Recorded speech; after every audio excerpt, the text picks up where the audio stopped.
Assalomu alaykum, hurmatli kuzatuvchilar. 2024-yil 7-oy 5000 probeg GLS 1 tonna 200 lik oldi bolani orqa balonlarini kuchaytirgan holatda qo'shimcha navorotlarni qilishgan va orqa balonni ham katta 10 tonli balonlarni qo'yishgan ekan, shiroki balonlarni va ichidagi resorlarni o'zgartirishgan ekan, yuk tashishga moslab.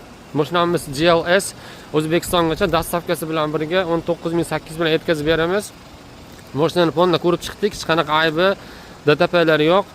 Bitta sandiq qo'shimchasi bor. Mashq qilishga navorotlarga ham normal pul ketgan. Oldi balonlargacha, orqa balonlargacha spes qimmat balonlarni qo'yishgan ekan va mana ichidagi narsalarni almashtirib, yukka og'irroq yuklarni ham bemalol 5 tonnagacha yuklasa bo'ladigan holatda deb egalar shunaqa deyishyapti.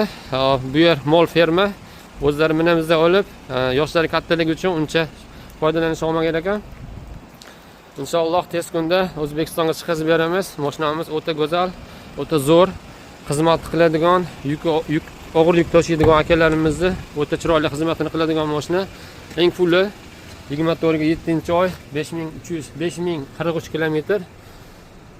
Eng navorati qiziqqanlar bo'lsa aloqa chiqinglar, tez kunda Xudo xolasa O'zbekistonga yetkazib beramiz.